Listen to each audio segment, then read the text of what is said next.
again you raised a question about conservation, climate, etc. How many questions were there? Excuse me? How many questions were there? Well, he's asking the effect of the oceans as well on yours, and what is your position, and how do you handle it? You are landlocked, so you may not... Yeah.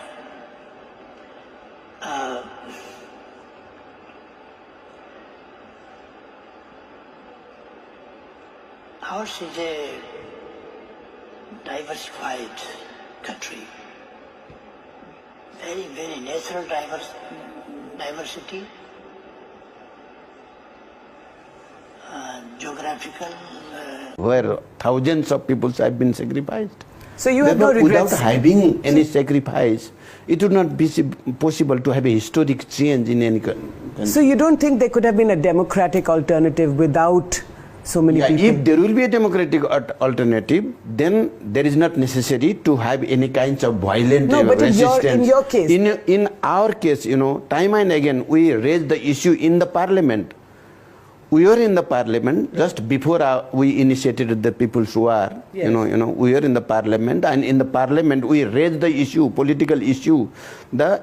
Here in history, during the Rana regime, when there was a mass upsurge and people who were against the Rana regime, at that time King himself agreed to have an election of Constituent Assembly. That's right. It was the remaining historic task. We raised this issue time and again in the parliament.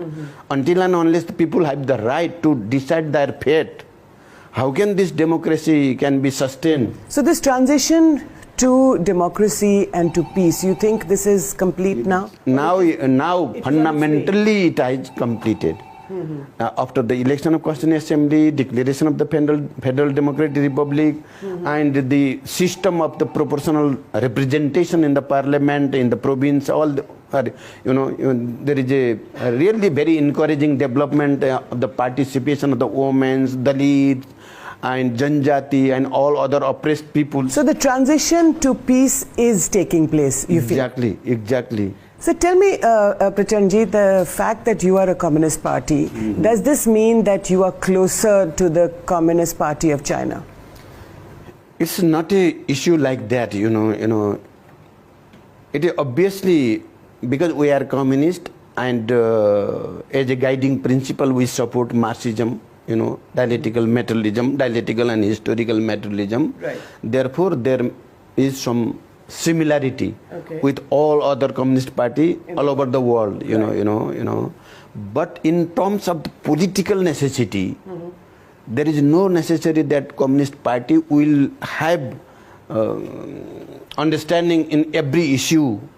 Yes. Soviet Union was also a communist party, and China was also a communist party, but there was a so serious contradiction and a serious struggle erupted. Once it has also been seen that military confrontation may happen with those two communist parties. Therefore, there is not necessary that becoming a communist party, everybody are same. But it seems to us here in India that the first time you became Prime Minister, or now Mr. KP Oli became Prime Minister, and so many leaders, that their first visit is to Beijing. You have such close, your ties are becoming warmer and warmer. It's also not true, I myself, for the first time when I became the Prime Minister, at that time in Beijing, there was a Olympic game was going on. Right. And in the closing ceremony of the Olympics, they invited me, and I should have to be there.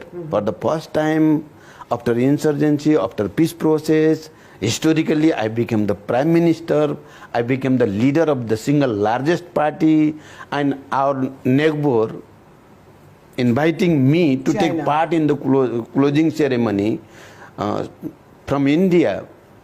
Mr. Sonia Gandhi and other leaders were there in Beijing. That's right, 2008. How can I reject that? Therefore, I participated.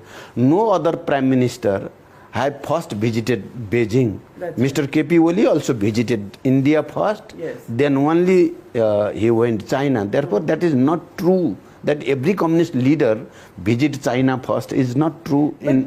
But the fact remains that your relationship with China is becoming warmer and warmer.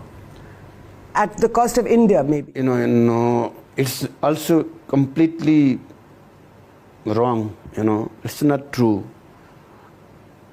The relation between India and Nepal and the relation between Nepal and China cannot be compared, We are having a very unique relation with India.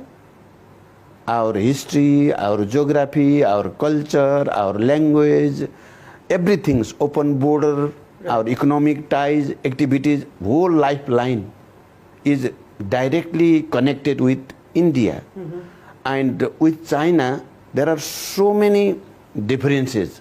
Therefore, like what? Here in India, people have a kind of confusion or illusion. Sometimes I think that people have unnecessary confusion is there.